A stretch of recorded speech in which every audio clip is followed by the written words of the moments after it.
Hey, good morning, everybody. Here we go again. Wow, Shaka, this is day 4.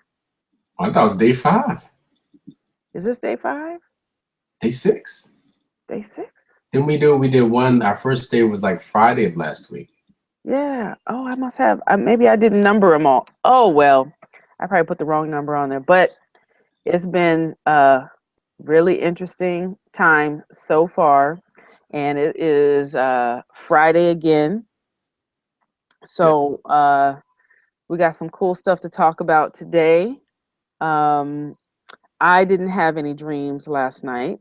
None that I recall anyway. I'll put it like that. Mhm. Um, but I know you had an interesting conversation yesterday that kind of opened up something for us to kind of look at today. And so I want you to go ahead and open up. Sure, sure. Well, the conversation that I had yesterday, a friend of mine who's Yoruba, um, he knows of my interest in indigenous African spirituality, and so we've had conversations about this for years, really. Mm-hmm. It's only recently that I've gotten actually involved in it, even though I have a specific opinion about even the things that we don't perceive to be as we don't perceive to be African. A lot of times they have some sort of there's a through way or through line to Africa. But anyway, he introduced me to a lady who is kind of his aunt, but not his aunt. So it's not a family blood relative. Okay. And she and I spoke on the phone, and it turns out that she didn't know really that much about Ifa. She did know, but she didn't know. So she knew proverbs, and she understood by moving from Christianity to Buddhism the value of Ifa. So she's kind of trying to learn somehow some of the wisdom, and she understands. Or she also talked about how um, Nigerians or the Yoruba right now, being that they've left all of these things behind, Mm-hmm. not as wise of a people as they were once before. And Mm. she talked about how Ifa or just African indigenous religion speeds up a person's ability to accumulate wisdom. Wow. Um, she says that Christianity and some of the monotheistic religions limit inquiry, Okay. point where you can't ask questions about certain things that are cosmological, that are universal. You can't Mm-hmm. question these things. Oh, only God knows, those kinds of things. Whereas in Buddhism, that doesn't exist. Mm-hmm. In Hinduism, Right. that doesn't exist. There's a certain level, there's a depth that you cannot attain. And then, especially in African religion, you can't do it. So you can't that doesn't exist. There's no real limitation to the inquiry. Mm-hmm. She compared it, she said, man, most people who are Christian don't realize that they're driving in a car that's got a bad engine.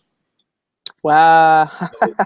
And Isn't that something? you can get somewhere with a car and a bad engine, but it's going to take you a lot longer to get there. Yeah. Yeah. Yeah. Whereas some of these other religions, not only do they have good engines, or are they better cars? Mm-hmm. I told her, I was like, well, some of them happen to be spaceships. Mm-hmm. They're not even in this world per se. You could travel, you could fly around the earth, but you can leave in some of these things, Mm-hmm. the vehicle that they provide. So from there, the conversation kind of gravitated toward, well, do your siblings know of your interest, Mm-hmm. your shift? I was like, yeah, my siblings know. She said, well, does your mom know? It's like, nah, not really. Mm-hmm. Um, and so she told me that that was something that I needed to do. So that was kind of like, an observation, but also when you receive a message you didn't know you were going to get. Mm-hmm. And, you know, I'm a very secret. My mom has always said this about me. I'm a very secretive person. Oh Um, yeah.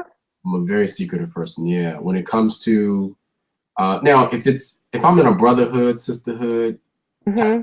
fraternity type of thing, Mm-hmm. all involved in the same. It's not hard to share certain things, but when you're talking about what we're doing, because we're not just reading a book and then saying, yeah, I think this is the better thing because, you know, I read about Ifa, or I read about, you know, Amen Ra, or, you know, or the Dagombas, and they were great people. It's not like that. We are actually involved. We have tools, we have rooms, we have things that we do on a daily basis. Right. Moving energy. So we could be easily perceived as, you know, or misperceived as, you know, witches, or voodoo, whatever that means for most people. We could be seen as that. So I'm very careful about who knows what with regards to my family. You know, that's really interesting because you know, that just opens up a lot of conversation there. You know, I was raised Pentecostal, Okay. and you know, with my my grandfather is a pastor, has been a pastor since he was 25, before they even thought about me. um, and yeah, this whole connotation of, you know, demonizing, especially anything from the continent, um, and calling it a witch, and for me, it's like, it's almost like my family hasn't, you know, there's so much fear put around these words. I mean, what words are spells? They're, you know, when you write something, there's a reason it's called spelling, right? Yeah. So they get these words and are given, this is what this word means, and don't ever investigate, well, what other nuances, what other ways are there to look at this word or this activity? So for sure, my family would just, at least my grandfather, and probably my father, would think I'm going to hell. I'm going straight to hell with gasoline draws on, because I choose an indigenous practice. I choose to explore this and participate in it. I mean, further than just exploring it, but I'm participating in it. Oh my God, you're going to hell. Right. You do Not, it. right. You know, and not really understanding, not doing their own investigation about what Christianity means, where it came from, how all these things were passed down, and what was happening, you know, economically, politically, all these impacts. And then what does it mean for me, you know, for us to be making this as a spiritual choice? So I've spoken quite extensively with my mother. She actually came and lived with me for just about 9 months. You know, after the bout with breast cancer, and so she was in my house, and you know, as Black children, you know, we hear, you in my house, and when you in my house, you will do what I say. You know, and so it was interesting because the table was turned, and I knew that I had a choice to stand up as an adult and be a woman and deal with my mother woman to woman. Yes, I will always be her daughter. I will always be her firstborn baby and all of that. And, you know, I'm a 40-some-year-old woman that gets to design my own life, gets to explore whatever it is I want to explore. And if, you know, they don't like it, it's okay. So that's kind of where I have come, at least with my mother, and that was a big deal for me. Yeah, I can imagine. Because again, that's something that my folks are. I didn't tell you this, but my folks are deeply Christian as well. You got my grandfather was, on my dad's side, was a pastor of a church. Oh, okay. Yeah, my mother's parents were both, or my grandparents on my mother's side, One sang in the choir, the other one played piano and organ at several different churches. Mm-hmm. She was the organist, and the piano. Yep. I'm gonna move over here because the sun is Sure. down. And she did that, to be honest, my grandmother did that until she couldn't do it anymore. So did mine. You know, to the very end. Yep. You know, until she got like maybe the last 5 years of her life she stopped. But Mm-hmm. every time my grandmother, she had cataracts and all kinds of things going on, but she still wanted her. She was like a fixture. They still wanted her to come. She might mess up on a note or whatever, but they still wanted Miss Claudine to come in and play the piano. And she had a piano and an organ in the house. And so did my we have the same grandmother. you know, so that's what I come from. I come from a lineage of priests. Yep, me too. Isn't that interesting? Wow. So and I've had conversations with her even now. Sometimes I reach out and have a conversation with my grandmother. But back when we were young, when I was young, when she was around, I would ask her all kinds of questions, you know, and so I got a lot of wisdom from her, from ancestors through her, you know, like the meaning of prayer as a form of communication, but also as it relates to what Western civilization calls faith. So I remember one time I said, well, doesn't the mere fact that somebody's praying, doesn't that mean they believe? She's like, yeah, thanks so. You know, so there were these types of questions while Jay Leno late night show was on, or what have you was going on. And you know, that kind of segues into how I guess the next part of the question with regards to ancestors, how it impacts us and how we impact them both today, before, and even in the past, the deep past. So my grandmother is really my link, because my grandfather, my mother's father, passed away when I was maybe 13, before I really had the consciousness to ask questions or really question things, because my parents were kind of strict. So I didn't really push up against anything until I was a teenager, an adolescent. Just in terms of, okay, I'm gonna read a book now that I want to learn about this. I want to know about this. I never did that until then. So and then my father's parents, I never met them. They died before I was born. So and my great grandparents on my mother's side, my great grandfather died like maybe a month after I was born. I never met him. I never had a conversation with him either. So my only link, my only surviving link at that time throughout my, 20 years, maybe about 25, 26 years of my life was my grandmother. So she taught me a lot. Yeah. Taught me a lot. Now, for me, I was very fortunate that my great grandmother, my maternal great grandmother, I had a relationship with her. We called her Big Mama, and her name was Lucy, and her name is Lucy. Yeah. So she passed, and then my mother's mother, my mother's mother passed. We called her Mommy too.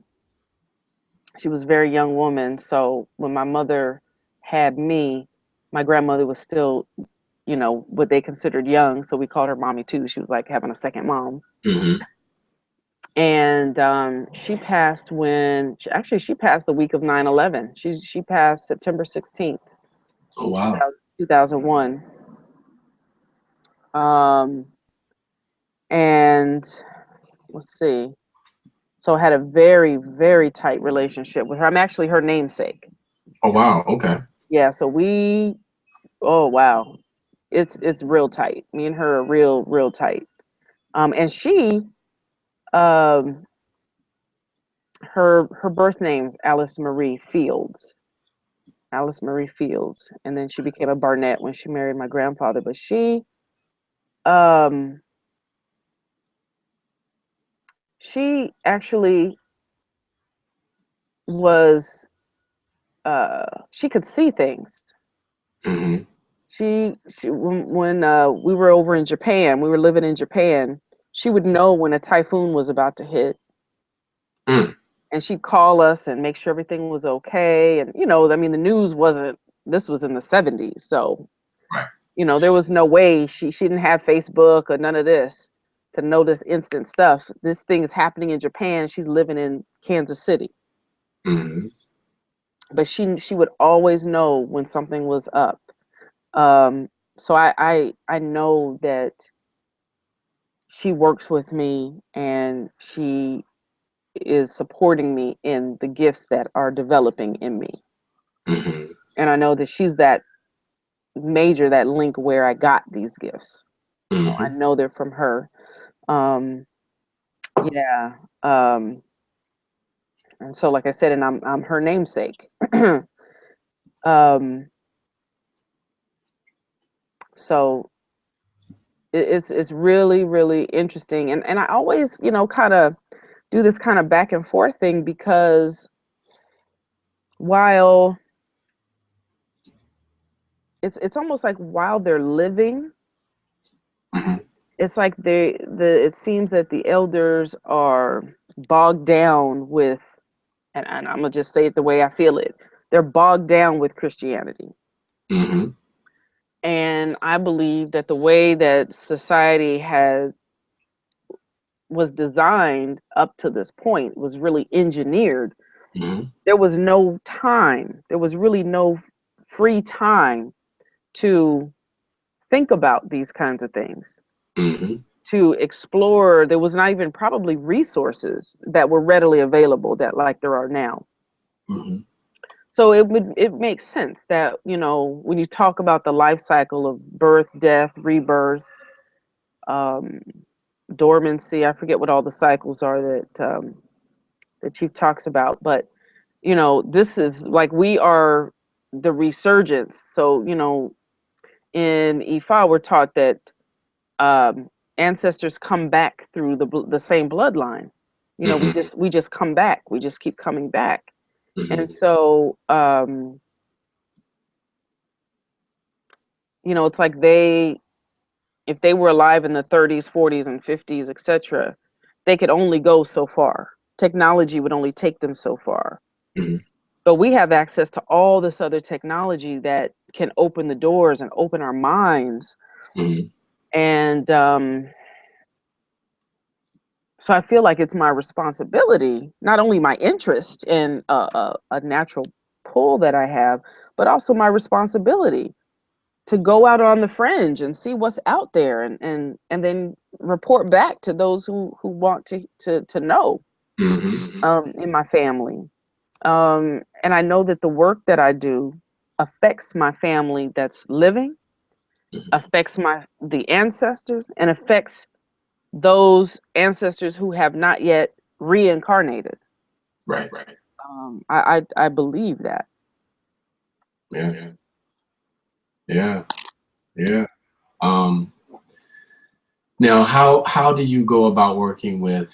Do you use your grandmother as a bridge to work with ancestors that you may not be aware of? How do you go about doing that? And what are some of the things that maybe you're working on for them? Like, what are some of the things that Mm. maybe you're attempting to do to help them on their journey before they come back? Yeah, yeah, yeah. So, the elevating, just having conversation with them. I literally will go up in the morning and make them coffee.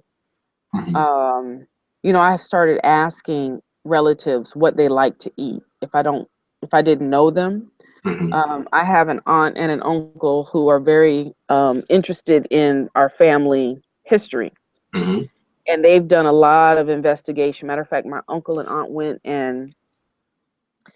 down to the census in the town that we're from in Kansas, and traced they got census records. I'll bring them to our next call. Mm-hmm. But I literally have copies of census records Mm-hmm. back to when my grandfather was 5 years old. Oh, wow. So showing who was in the house, if they were working, What the child were. how old they were, how old the children were. And so I was able to get other names. I started with, just my grandparents and my great grandmother. Mm-hmm. My grandfather's actually still on this side. Mm-hmm. So I was able to get names. And so just calling their names Mm-hmm. is a powerful right, to say somebody's name keeps them, if you remember them, you keep them alive. Mm-hmm.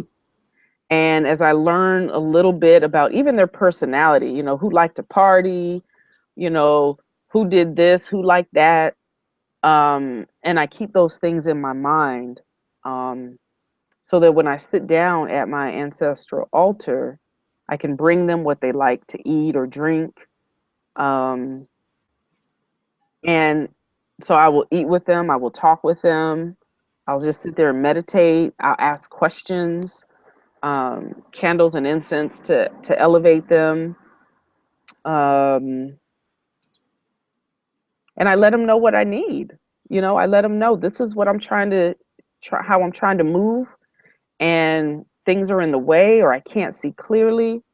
Mm-hmm. You know, guide me in the direction I need to go. Right. And the doors open. And then on top of that, now I have actual technology. Mm-hmm. Um, So it's not a matter of just having a conversation, but it's like I can pick up my transmitter or my generator and be like, boom, door open. It's a whole other thing. Yeah. So that's what I do in terms of working with my ancestors, and talking to my family that is here. Like me and my father we started having a conversation actually just last weekend. I talk to my dad usually every Sunday. Mm-hmm. And we had a really interesting conversation. So I know the door is open for me to begin that, I guess, coming out process to him, Mm-hmm. um, spiritually. But so it started last week. My mother knows what's up 100%, but my dad, we're just starting to have that kind of conversation. I'm starting to open up to him about, this is who I really, really am today. Mm-hmm. How about you? Well, it's interesting. I also have an ancestor altar as well. I've done a lot of research before I created it. I did a lot of research on Ancestry.com. Mm-hmm. So actually the way that it came about was I was initiated into Ifa unknowingly, to be honest, because it was a Cuban brother who did it. He didn't speak English very well, and I guess he thought that I wanted just to read him. I mean, he thought that I wanted to know, who was over my head, and actually I did want to know those things, but I didn't know I was being initiated. Mm-hmm. So the next question for him was like, "When you coming to Cuba, brother?" I was like, what?"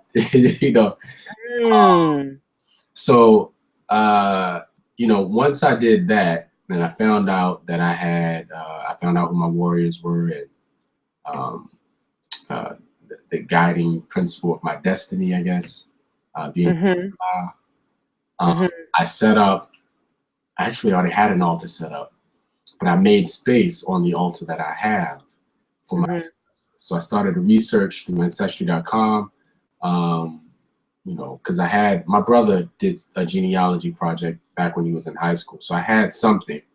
Okay. I started to fill in all those blanks. And next thing you know, with Ancestry.com, there's like this overlay where they can make connections to censuses from back in the day. And then you get some more people. And then you start meeting a cousin or two, Right. pop up. Hey, I noticed who this person is, and you're like, oh yeah, so who are you that person? Oh, that's my grandfather. Oh, okay, so we're cousins. And So basically, I created a list, and the list at this point is so long, I couldn't even, Wow. yeah, I can't even print it out technically. And I don't even know if it's correct. That's how many names are on it. You're like, man, really? So, Wow.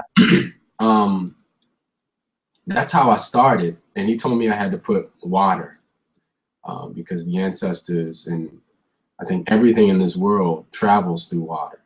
Mm-hmm. So that is the mechanism. I had like 6 glasses, and then for some reason 8 spoke to me, so I put 8. He said 6 was minimum, so I did 8. And from then I would every week I have 2 trees in my house. So every Mm-hmm. week, I clean out the water by pouring it at a tree and doing libations and saying everybody's name. But now I got too many names. I don't have enough water. That's excellent. But you go to the tree, and then the next tree gets love next week. As a matter of fact, I need to do that probably today. But the cool thing about the water too is that because it's on the altar and that's a room of incense and focus, I really truly believe that the water itself, the molecules rearrange themselves in a manner Yes. that is healthy for the plant. Yes. You know, the Yes. words that are spoken in that small space, the light from the candle, uh, the shrines, and the other implements that are there. I believe they all contribute to the energy that water eventually has. And I have a tree that before we went to Tanzania, this tree did not look this good. Mm. We came back, and I've been doing this. I've been giving the tree water the whole time. Mm-hmm. We came back, and this tree had grown like 4 or 5 different branches. I was like, my God, what? How? Wow. I took credit for it. I was like, yeah, it's me. You know, I told my wife, she had me. So yeah, you know, I got the green thumb. But it really was the ancestors and the increased prayer over that water. Yeah. Um, Yeah. and that water kind of going through. So some of the ways that I work through or am trying to, you know, help my ancestors is like you said, through remembrance, Yep. and honor. And I think those are the guiding principles, for me with regards to them. Mm. You know, and then trying to continue to keep a record and go as far back as I possibly can, so that the next generation, nobody has to change names. Nobody has to be John the Third and not know who John the Second was, Right. or the first, or knowing if people can begin to keep a record now going forward, Yep. they don't have to have a last name. Yep. You know, I could be Judah Popri or some way like that. I could change my name and everybody it would know because we kept a record Right. in our family. So there's really no excuse, and that's what the ancestors are telling us too. Mm-hmm. That's true. That's true. I I love calling their name, even though I don't, so most of them, I did not know who they were. But as I'm talking to, my aunts and uncles, and I'm learning of their personalities, and um, I'm always told that my great grandmother on my mother's side, Hmm. she died when my grandmother was very young. Like, I don't even think my grandmother was a teenager yet when her mother died. Oh wow. Yeah, but they tell me that um, I look just like her, except she was very light skinned. Okay.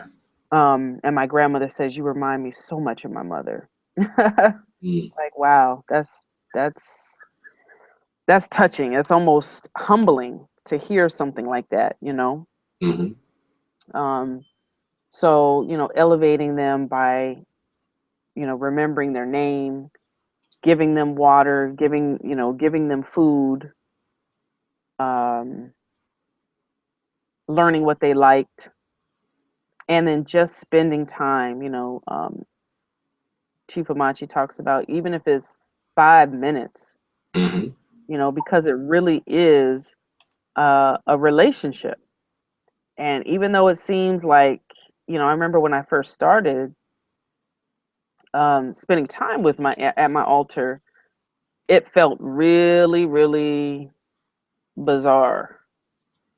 Um, but the more I did it, not only not even about it feeling natural, it's about the communication started. And there's no way to explain that. If any of our viewers are here watching that have not actually started to do that yet, just if there's one thing that I, can say and uh, about that is just a relationship begins to happen. It's like the vibration starts. There was a movie that was out. I think it was at the beginning of this year. The actor was not good, but the storyline itself was good. Okay. What is this dude's name? He was an astronaut, and he was trying to communicate with his daughter, but you don't know. I don't want to spoil her. I don't want to, That's called. Darn, I thought about that movie yesterday. Yeah, I know what you're talking about with Matthew McConaughey. That's his name, Matthew McConaughey. So to me, they belabored it. It went on a little long, but it was very interesting the point they were making in that movie about the communication that's trying to happen. And of course, they looked at it from a scientific perspective. And it all is, I guess, science. It's, we're just spiritual scientists. Did some EFI in there. But They did some EFI with that sand on the floor. They did. They were working with binary, and it was real interesting. It was sand, the sand in the little markings.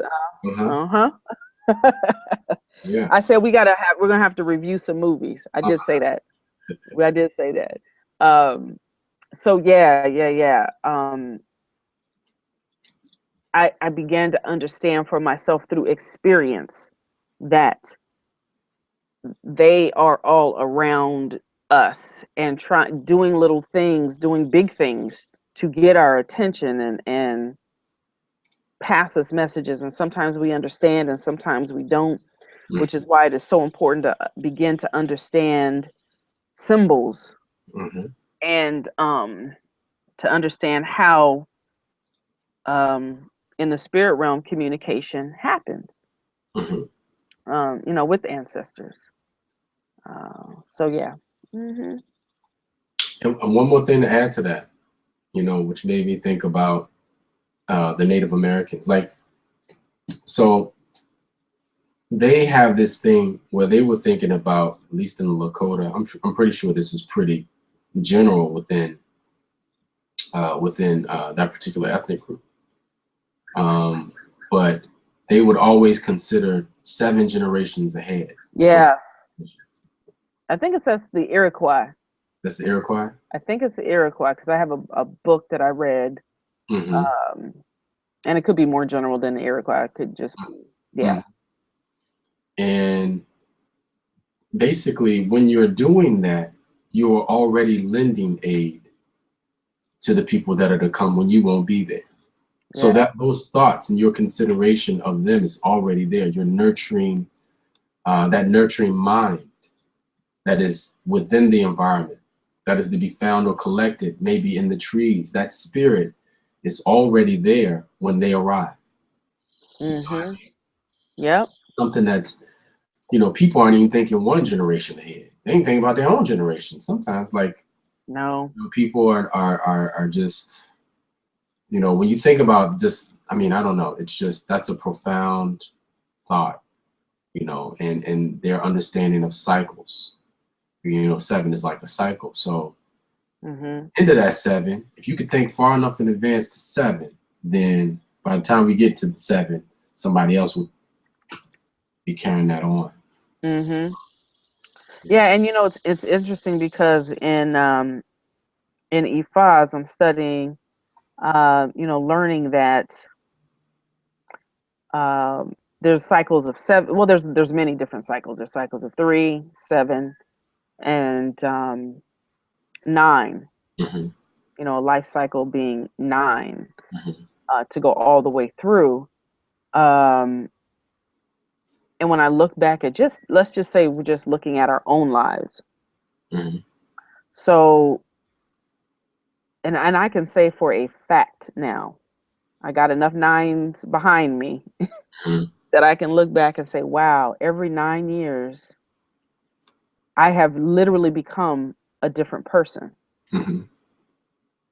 And, you know, what have I done just even to nurture my own environment so that when I'm a decade older, Mm-hmm. you know, life ain't gonna be so hard for me. Right. Right. And that if it's not as hard for me, it's not as hard for the people who are around me. It's not as hard, you know, for the children that, you know, I don't have any biological children, but I have nieces and nephews and other children who I just love, who blood does not run through my veins, but you know, just the community that I live in, that I'm nurturing myself so that it's nurtured for everybody, and realizing everybody is in their own life cycle, Mm-hmm. and that what I contribute supports myself as well as others. And I'm preparing a place even for those who don't yet have names, but I know they're coming. Mm-hmm. You know, and the interesting thing is, if you think about it, if we say, okay, yes, there is this reincarnation, and they're reincarnated through the bloodlines. So the reality is, you're really preparing a place for yourself to come back. Right. So it's a giving thing, but it's also selfful. Mm-hmm. You know, Mm-hmm. interesting. It's real interesting. Yeah. So, Yeah. woo, that was a good conversation. It was good. It was good. Real quick, not advertisement, but real quick announcement. Subira and I are going to be doing divinations in about free divinations in about what, 2 weeks? You think 3 Yep, weeks? I think about 2 weeks. So 2-3 weeks. Yes. Yeah. If anyone's interested, they're going to be live. We're going to use uh, what is this, Google Hangouts. Yep. Those Hangouts to do it. So if you aren't shy and you'd like a good reading and a good time, you know, feel free to contact us on Facebook.